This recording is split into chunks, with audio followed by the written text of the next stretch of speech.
Alors bonjour à tous et bonjour à toutes, bienvenue sur ma chaîne Finance Academy qui est dédiée à la bourse. Alors aujourd'hui je voudrais vous parler d'une société qui s'appelle PCAS. Elle coche actuellement plusieurs cases qui me semblent intéressantes. La première, c'est que potentiellement il y a un changement de propriétaire qui est à venir. La deuxième, c'est qu'elle est avec une actualité qui lui est plutôt favorable, et la deuxième, c'est qu'il y a un retournement de cycle avec beaucoup d'investissements qui ont été faits dans les outils industriels de manière à pouvoir potentiellement sur les 3 à 4 années à venir dégager énormément de croissance et de bénéfices. Je vous explique tout ça derrière le PC avec les slides. À tout de suite.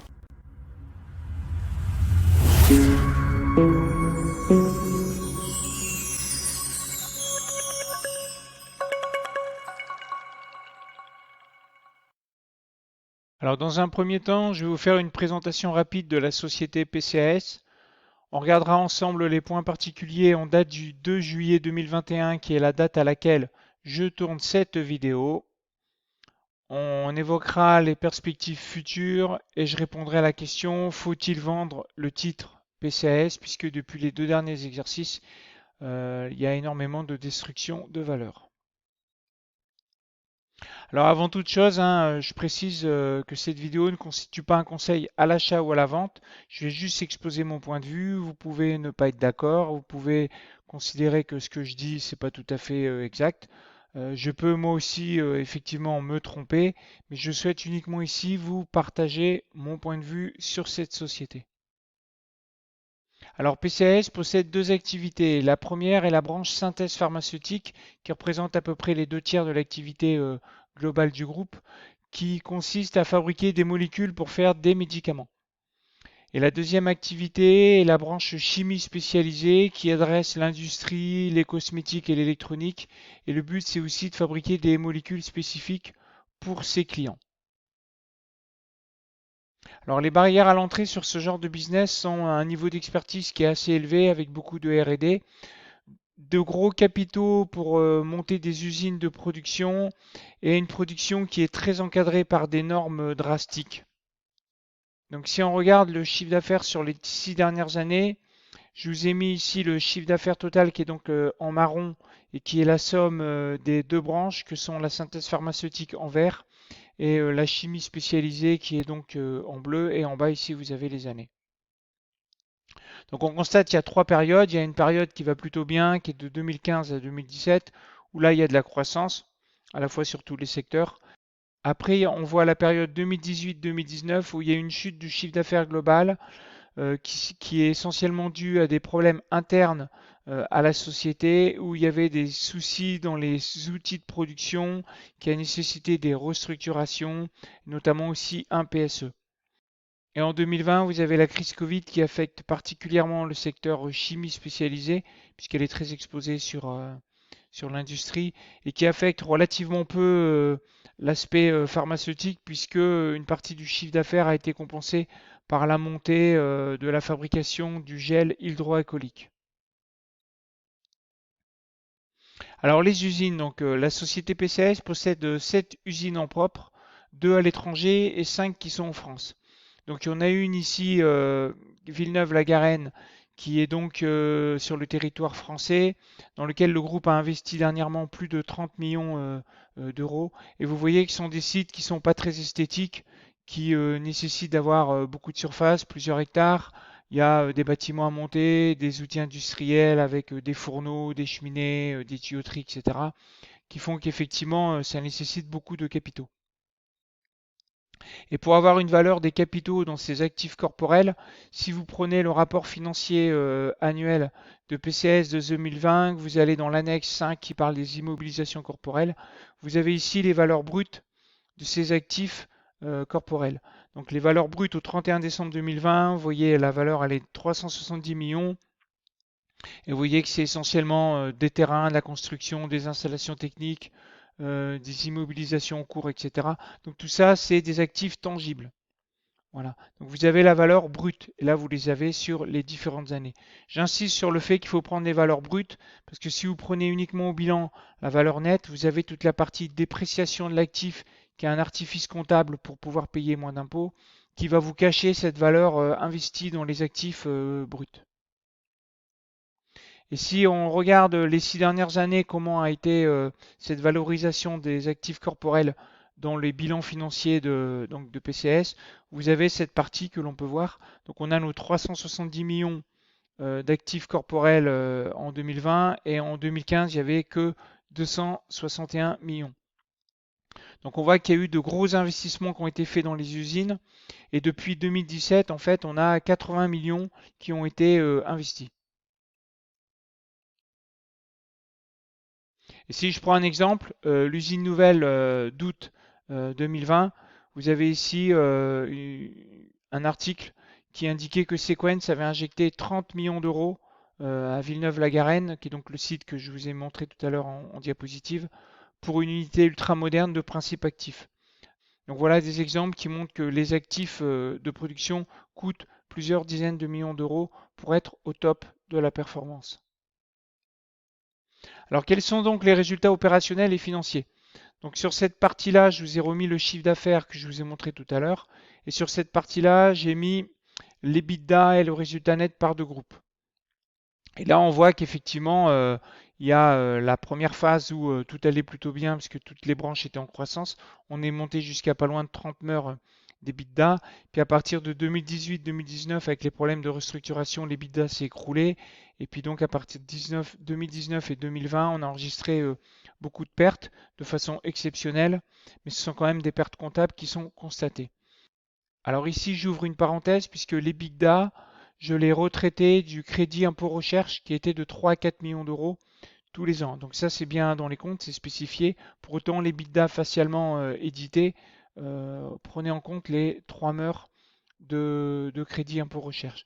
Donc tout ça pour dire que j'entends des fois dire les comptes, ça peut pas mentir, les comptes, il y a que ça de vrai, etc. Faites attention quand vous lisez les comptes, c'est qu'il y a les normes qui autorisent un certain nombre de choses. Donc mettre le crédit impôt recherche dans les l'EBITDA, c'est tout à fait possible dans les normes comptables. Pour autant, si vous voulez regarder vraiment la performance de l'outil industriel, évidemment, le crédit impôt recherche que donne l'État, ça n'a rien à voir avec la performance de votre outil industriel. Ce n'est pas la réalité. Donc retraitez bien le crédit impôt recherche de votre EBITDA. Vous aurez éventuellement même des surprises sur certaines sociétés qui font énormément d'EBITDA avec le crédit impôt recherche. Je referme la parenthèse. Donc on voit ici, comme je l'ai dit, le résultat net par deux groupes 2018, 2019 et 2020 qui ont chute liées à des difficultés opérationnelles sur certains sites avec de l'exceptionnel. Alors pour faire le point sur la situation à juillet 2021, je vais vous faire un rappel sur l'OPA qu'a subi PCS en 2017 et on va regarder la particularité de PCS dans la période post-Covid puisqu'elle apparaît comme une société qui est un acteur majeur de la sécurité sanitaire. Alors concernant l'OPA de 2017, donc il y a eu un tour de table dans le capital puisqu'en 2017 PCS a subi une OPA à 17 euros par titre. La raison était que la maison mère qui s'appelle maintenant Sequence avait été rachetée. À l'époque, il y avait une expropriation qui avait été demandée, donc une OPRO, offre publique de retrait obligatoire, qui avait été demandée mais qui n'a pas pu être réalisée puisque pour pouvoir le faire, à l'époque, il fallait plus de 95% du capital et des droits de vote. Et il y a un fonds qui s'appelle InnoCap qui avait pris, lui, plus de 5% du capital et il avait dit je n'apporterai pas. Conclusion, l'OPA s'est quand même déroulé. Le majoritaire Sequence a pris plus de 70% de la société PCAS, mais le titre est toujours coté. Donc là, on est dans la catégorie des situations spéciales que moi j'appelle OPRO qui a été loupé. Donc depuis, le titre y cote avec un flottant beaucoup plus faible. Si on regarde la cartographie de la détention du capital de PCS au 31-12-2020, vous avez ici, donc ça c'est extrait du rapport financier annuel. Donc vous avez Sequence qui détient maintenant pas loin de 77% du capital. En autocontrôle, la société détient à peu près 10%, donc on peut dire que la société est contrôlée à 87%. Après, vous avez le fameux fonds InnoCap qui ne détient plus que 3,24% alors qu'il en avait 6,5% en 2018. Vous avez les managers qui n'ont plus du tout aucun titre à l'année 2020 et donc le flottant dans le public qui est donc de 11%. Donc le public plus le fonds InnoCap, ça fait quelque chose comme 14-15%.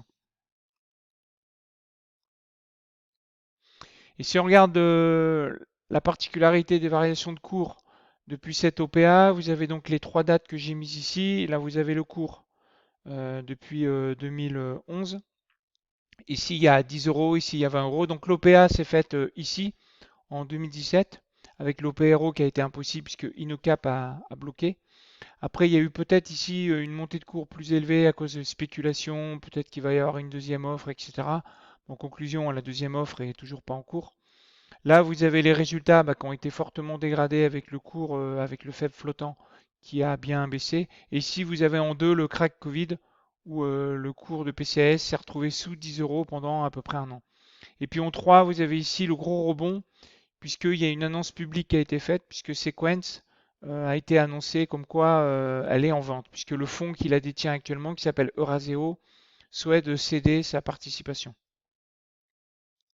Donc si Sequence est vendu, se pose bien évidemment la question il y aura probablement une nouvelle OPA, donc ça sera la deuxième, mais se pose la question du prix, sachant qu'il y a eu énormément de destruction de valeur depuis l'OPA de 2017. Alors concernant la sécurité sanitaire, donc suite à la pandémie Covid, il y a une volonté des pouvoirs publics de relocaliser en France la production de certaines molécules et de certains médicaments. Donc à ce moment-là, on a Sequence et PCAS sont donc des acteurs majeurs. Il y a de nombreux articles de presse qui évoquent ce sujet et il y a notamment 5 sites de PCAS qui sont concernés puisque le gouvernement va débloquer en fin de compte des fonds pour pouvoir encore plus investir sur ces 5 sites concernés de PCAS. J'y reviendrai tout à l'heure. Alors, quelles sont les perspectives? Donc, concernant les investissements dans les outils de production, sur 2021, il y a 45 mœurs qui seront investis. Donc, la source, c'est le rapport financier 2020 de PCS, page 24. Et sur 2021 et après, il y a 28 mœurs qui vont être investis de façon supplémentaire via l'État. Donc, la source, c'est tous les documents de presse qui sont disponibles. Et les réponses à mes questions écrites à l'AG de 2021, puisque j'ai fait l'AG cette année, début juin 2021. Donc voici la réponse écrite à une de mes questions. Donc ils disent qu'il y a des précisions portant sur la sélection en novembre 2020 de plusieurs projets dans le cadre de l'appel à manifestation d'intérêt qui s'appelle Capacity Building. Donc ça c'est la partie plan de relance du gouvernement sur la partie rapatriement des médicaments et des molécules associés sur le territoire national. Et donc les sites concernés sont ceux-là: Porcheville, Limay, Couterne, Bourguin-Jallieu et Aramon. Donc ça sont bien des sites qui sont dans PCAS qui est coté. Donc ces projets vont bénéficier d'avances de l'État sous forme de subventions ou d'avances remboursables. Voilà, pour des investissements qui vont s'étaler sur plusieurs années. Donc tout ça pour dire que non seulement il y a eu 80 mœurs d'investis dans les outils de production depuis 2017, on a 45 mœurs qui arrivent encore sur 2021 et vous allez avoir 28 mœurs qui vont être diffusées tout au long de l'année et qui ont déjà commencé sur cette année 2021 liées à des subventions de l'État. Donc suite à l'OPA de 2017 à 17 euros, donc quid de la valorisation de PCAS puisqu'il y a eu des difficultés 2018, 2019 et 2020 qui ont énormément détruit de valeur.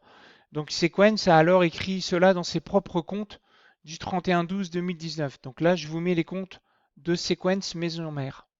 Donc l'extrait en fin de compte de ce compte montre que ils identifient bien que la situation nette de PCAS, mère du sous-groupe PCAS, présente un montant de capitaux propres facialement inférieur à la valeur de détention des titres.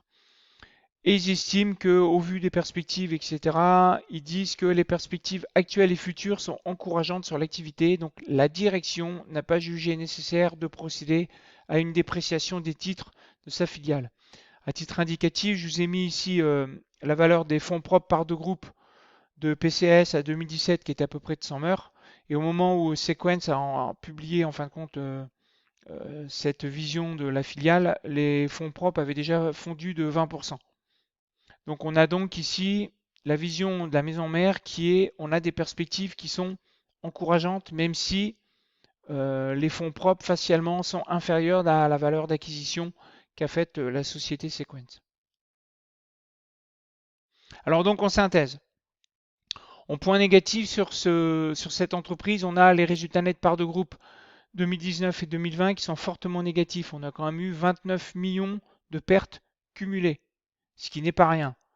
On a une seconde OPA et OPA euro qui reste possible, mais sous le prix des 17 euros de 2017, il pourrait argumenter qu'au vu de la destruction de valeur sur les dernières années, on sort les minoritaires à un prix plus petit que 17 euros. Le groupe Sequent pourrait donc sortir la valeur aussi de PCAS coté pour la faire apparaître dans les autres entités du groupe. Ça, c'est un grand classique quand vous avez des groupes qui ont plusieurs entités qui sont des grosses en fait araignées avec énormément de sociétés. Donc là, par exemple, je vous mets ici un organigramme simplifié de Sequence. Vous avez donc ici la partie holding avec tout un tas de sociétés en fait, et la partie PCAS France, elle est là. Donc vous pouvez avoir la volonté du groupe de passer de la valeur qui est créée ici à la ramener ici ou ici à travers des conventions de trésorerie, des conventions de ceci ou de cela qui permettent en fin de compte de bypasser les éventuels minoritaires qui seraient actionnaires de cette société. Donc ça c'est un risque. Après en point positif, ce que je vois c'est que le groupe il a quand même investi 80 millions dans ses usines en 3 ans et il y a encore 45 millions qui arrivent en 2021. Le positionnement stratégique de PCAS permet de nouveaux investissements pour 28 millions d'euros sur les prochaines années avec des subventions de l'État. Et donc dans les comptes 2019 de Sequence, Sequence évalue sa fille PCAS et considère que, j'ouvre les guillemets, les perspectives actuelles et futures sont plutôt encourageantes. Donc on a ici en fin de compte une société mère qui investit énormément dans les outils de production et pour autant la fille qui a des résultats qui sont catastrophiques et on voit bien que si ça continue, on va aller probablement vers de grosses difficultés de financement de la continuité d'exploitation. Alors donc mon avis, faut-il vendre? Alors au vu des perspectives que je vois, la branche chimie spécialisée doit bénéficier de la reprise économique puisqu'elle est énormément adossée à tout ce qui est industrie, automobile, aéronautique, etc. La branche synthèse pharma a un flot d'actualité qui est très porteur, donc axé évidemment sur la relocalisation de la fabrication des médicaments en France. Et moi, je sais que dans les processus industriels, en fin de compte, la capacité à monter les bénéfices et les marges, ça dépend énormément de la qualité des outils de production. Donc, si la société investit 80 meurs depuis 3 ans et encore 45 meurs sur cette année dans les outils de production, on peut penser que, bien évidemment, les outils de production 2021, 2022, 2023 seront de bien meilleure qualité et pourront faire des marges beaucoup plus fortes que celles que l'on a constatées. Donc pour moi, en fin de compte, on devrait très rapidement revenir à un EBITDA de 30 meurs tel qu'il était à peu près au plus haut dans les années 2017. Je rappelle ici la valorisation des actifs corporels et donc un investissement de 45 meurs, c'est quand même pas rien par rapport à 370 meurs que vous avez ici et si on le compare aussi à peu près à 200 millions de chiffre d'affaires du groupe. Donc en conclusion, moi personnellement, je ne vends pas, car parce que j'ai du temps devant moi, et je pense que le pire, il est plutôt derrière nous. Quand j'étais à l'AG du mois de juin, la direction m'a bien dit que les problèmes structurels et organisationnels de 2018, 2019, 2020 sont soldés, et que donc maintenant le groupe avait énormément investi pour être en ligne et capter la croissance qui va arriver. Donc ça, pour moi, le pire est derrière nous, et donc le meilleur est à venir. Donc c'est pour ça que je ne vends pas, même si j'ai actuellement une plus-value latente de plus de 50%, puisque mon prix de revient est inférieur à 10 euros. Et pour ceux qui ne sont pas actionnaires, alors moi voici ce que je ferais si je n'étais pas actionnaire. Les cours actuels de 15 euros, ça me semble pas très intéressant. Il y a vraiment le risque d'avoir une OPRO à vil prix. On pourrait très bien avoir, suite à l'OP à 17 euros, une sortie de cote qui se fasse à 15 euros, 14 euros, parce que tout simplement ils vont dire bah oui, regardez, on a eu des problèmes, etc. Donc voilà. Donc pour moi, il faudrait plutôt attendre un repli des cours sous 12 euros qui serait une bonne porte d'entrée. Donc actuellement, les cours ne me semblent pas intéressants. Bon voilà, j'ai fini avec cette vidéo, donc j'espère que ça a pu vous inspirer. J'ai essayé de mettre en avant, la dichotomie qu'on pourrait avoir entre la destruction de valeur dans les comptes et puis la capacité possible à créer de la valeur en parallèle par le processus investissement qui est aussi dans les comptes. Et pour moi, il y a plutôt cette création de valeur future qui est beaucoup plus prépondérante sur la destruction de valeur que je pense uniquement conjoncturelle. Voilà, sur ce, je vous dis à bientôt pour une prochaine vidéo. Ciao!